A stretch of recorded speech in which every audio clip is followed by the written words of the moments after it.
आज हम सब लोग यहाँ उपस्थित थे। अभी यह संकल्प यात्रा है। अब संकल्प यात्रा में कुछ तो अपने केंद्र की उपलब्धि के बारे में और फिर प्रदेश में क्या क्या हो रहा है उसके बारे में भी आप सब लोगों को मैं कोशिश करूंगा थोड़ी बताने का। आप सबने देखा कि जब केंद्र में हो या प्रदेश में हो भारतीय जनता पार्टी के नेतृत्व में सरकार बनती है तो पूरे देश में विकास की चर्चा होती है या विकास का काम होता है। लेकिन जब देश और प्रदेश में ही कांग्रेस की या जेएमएम की जैसे पार्टियों की जब सरकार बनती है तो चर्चा क्या होता है? लूट की चर्चा होती है, भ्रष्टाचार की चर्चा होती है। और इसलिए मैं आप सब लोगों से कहता हूं कि ये जो बेसिक फर्क है भारतीय जनता पार्टी काम करने के लिए है और झारखंड मुक्ति मोर्चा कमाने के लिए है। इसलिए आप देखें झारखंड मुक्ति मोर्चा अपने परिवार के लिए राजनीति करते हैं, पैसे के लिए वो लोग राजनीति करते हैं और भारतीय जनता पार्टी जनता के लिए राजनीति करती है, गरीबों के लिए राजनीति करती है, किसानों और मजदूरों के लिए राजनीति करती है। और इसलिए मैं आज आप सबसे यही कहने के लिए आया। आप जरा याद करिए, आज हम झारखंड प्रदेश में हैं। अब गर्व से हम सब लोग कहते हैं कि हम झारखंड राज्य के वासी हैं, लेकिन झारखंड राज्य को बनाने के लिए यहाँ के लोगों ने कितनी लंबी लड़ाई लड़ी है। जब देश स्वतंत्र हुआ उसी समय से लड़ाई चल रहा था। लेकिन दिल्ली में सरकार किसकी थी? कांग्रेस पार्टी की सरकार होती थी। पहले पंडित जवाहरलाल नेहरू प्रधानमंत्री बने, इंदिरा गांधी प्रधानमंत्री, राजीव गांधी प्रधानमंत्री, नरसिम्हा राव प्रधानमंत्री और झारखंड पार्टी या झारखंड मुक्ति मोर्चा के जो नेता रहे तो उनके यहाँ खेलते रहे, खाते रहे, लेकिन कभी भी झारखंड को ये लोगों ने नहीं बनाया। बनाया क्या बताओ तो? और भारतीय जनता पार्टी के नेतृत्व में एनडीए की सरकार बनी, अटल बिहारी वाजपेयी जी देश के प्रधानमंत्री बने। कब? 1998 में और 99 में। यानी 98 में 13 महीना के लिए सरकार बनी और फिर 99 में सरकार बनी तो 15 नवंबर 2000 को अलग झारखंड राज्य बना दिया।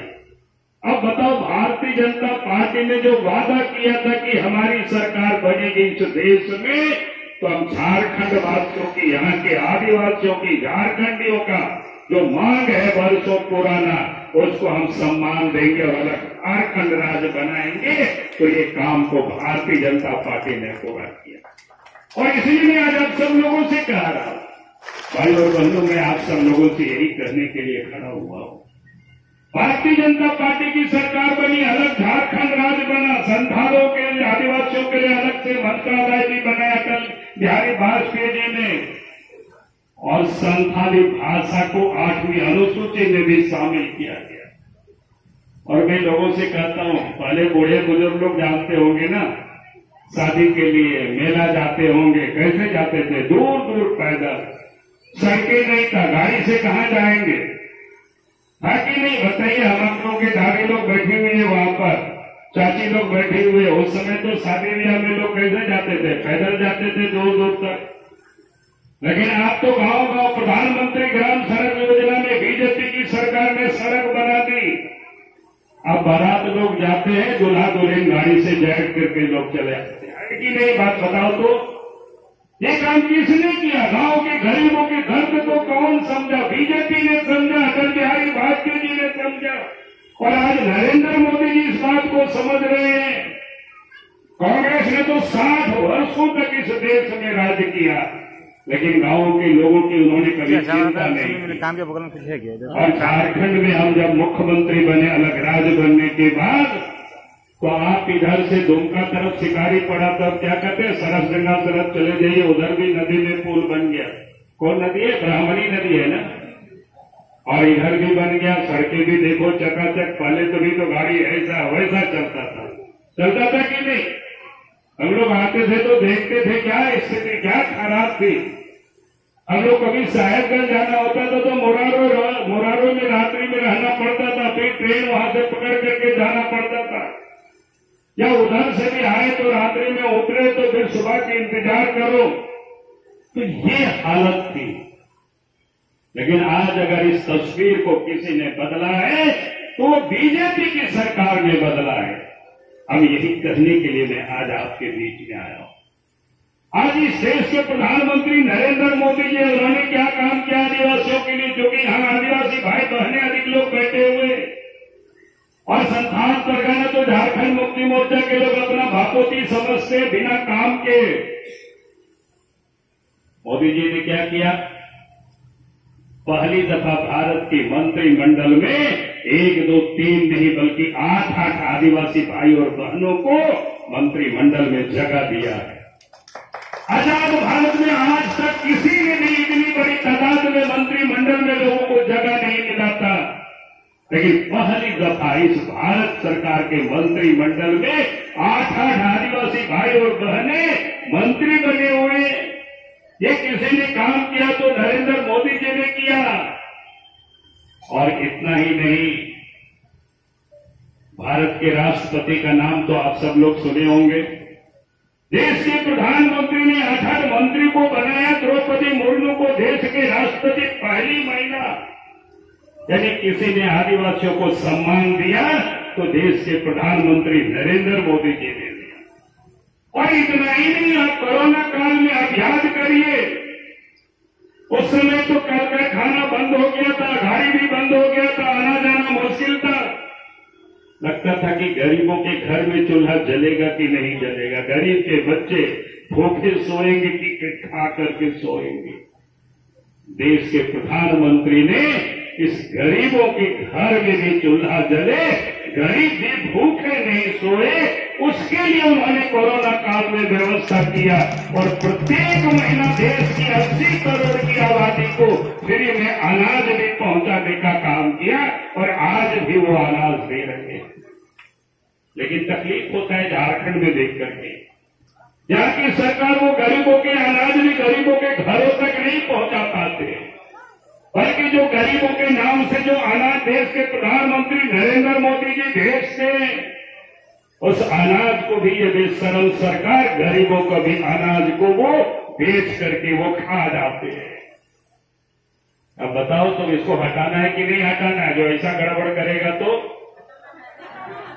ठीक है, यही कहने के लिए आया हूं कि गांव में जाकर के बताना कि मैं ऐसे जो चोर हो जो गरीबों का भी अनाज खा जाए, उसको भी ठीक से महीना में नहीं पहुंचावे, तो फिर वैसे सरकार को हटाना है। हम यही कहने, यही निवेदन करने के लिए आया हूं। देश के प्रधानमंत्री नरेंद्र मोदी जी ने गरीबों के घर बनाने की भी चिंता करते, गरीब को भी शुद्ध पेयजल पीने का पानी मिले, नल से जल मिले। लेकिन झारखंड की सरकार, हेमंत सोरेन की सरकार वो काम भी नहीं करती है। वो भी बड़े बड़े दिल्ली और मुंबई के ठेकेदारों को ले आए हैं ताकि यहां के लोग को बेचारा ही नहीं चल रहा है, इसे लूट रहे हैं। और इसीलिए मैं आप सब लोगों से यही कहने के लिए आया हूं, आज इस प्रदेश में कानून व्यवस्था बिगड़ गई, चोरी डकैती हत्या अपहरण, बहु बेटियां भी सुरक्षित नहीं है। आपने देखा होगा कि आए दिन कितनी बहु बेटियों को जला दिया जाता है, कितनी बहु बेटियों को टुकड़ों में काट करके फेंक दिए जाते हैं। और उसमें से सबसे अधिक कोई प्रभावित है तो हमारे आदिवासी भाई, पहाड़िया भाई बहनें सबसे अधिक प्रताड़ित। और यहां काम किसको मिल रहा है? क्या आप अगर उसको देखें तो यहीं पर आपके पकुड़िया में क्या है भाई? पत्थर की खदान। किसको लीज दिया हुआ है? बसंत सोरेन को और उनके साथ कई बोकारो और कहां के कंपनी के लोग साथ में है। उसमें से कितना राजस्थान के देखो बताए, और कितना एकड़ जमीन है? 100 एकड़, मैंने 300 बीघा से भी अधिक है।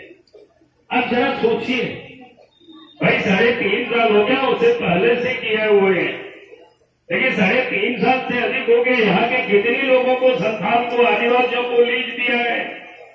जो आदिवासियों के नाम पर जो राजनीति करते हैं, दिया है क्या? बताओ तो। नहीं दिया है। और इसीलिए मैं लोगों से कहता हूं कि भाई ये देंगे नहीं, अपने परिवार के लिए सिर्फ ये राजनीति करते हैं, दलालों के लिए सिर्फ राजनीति करते हैं, बिचौलियों के लिए सिर्फ राजनीति करते हैं और पैसे वालों के लिए सिर्फ ये राजनीति करते हैं। अगर आप चाहते हैं कि आप भी खदानों के मालिक बने तो अब अगली चुनाव में भारतीय जनता पार्टी को साथ देना, भारतीय जनता पार्टी को जिताना।